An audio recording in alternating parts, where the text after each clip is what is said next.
Hello and welcome to this video where I'll be drawing an old school portrait. This drawing is highly inspired by these types of 14th century fashion sketches where they sketch out like different types of headgear and other fashion elements from the Middle Ages.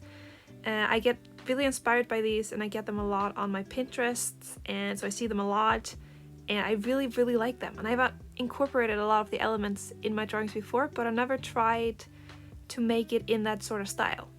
The style of these kinds of drawings are also very much not like my usual style, because my usual style is usually not with much texture and it's smooth and soft, and I never really use all that many textured brushes, especially not a sketch brush, which is the only brush that I have allowed myself to use in this drawing.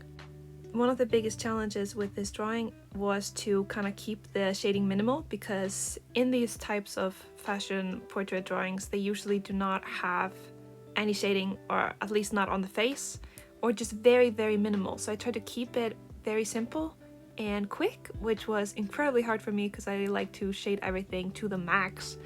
But I did try a technique where I first laid out the colors and then I smudged it with a smudge tool before adding some texture, just to get a little bit of that shading in there, because I would have died if I only had to make some lines as the shading. I had to have something else.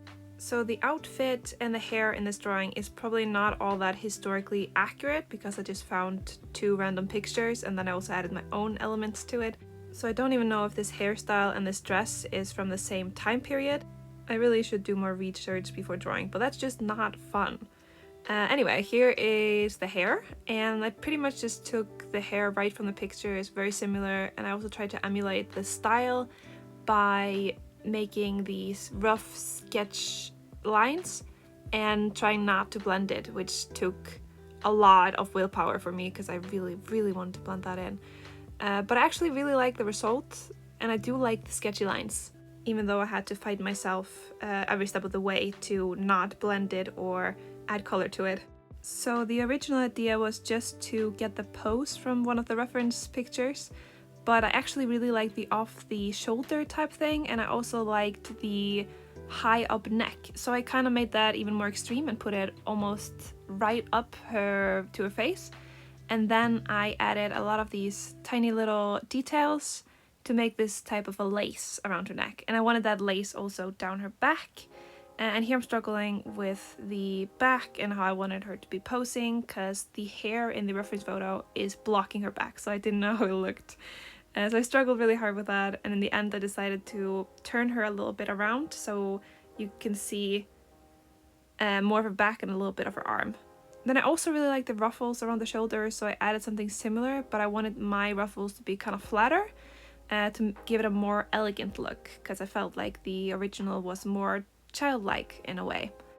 Then here I am trying to shade the ruffles, and I tried to like not go into too much detail and just sketch, just not be afraid to put these sketchy lines in there. And then I also wanted the bottom part of her dress to be black, and also a little bit above the ruffles, just to get more of that black color in there. And here I am drawing the rest of the lace around her back, and I decided, since I already made some flowers on her neck, to go for something that was still organic and plant-like, so I went with little leaves. This pattern, or these leaves, were also slightly inspired by the leaves on Joan of Arc's armor that I did when I drew or redrew the Joan of Arc painting, because I really like these leaves, and now I just want to draw them everywhere. And then when I finished the lace, I was pretty much done with the drawing, but I wanted to try to add a background with just some extra sketchy lines, just to make her kind of pop more from the background. And that was pretty much it. Here is the finished result. I'm actually kind of happy with it, although it is very different from my usual style. Thank you so much for watching today's video. I hope you liked it, and I'll see you again next week. Goodbye!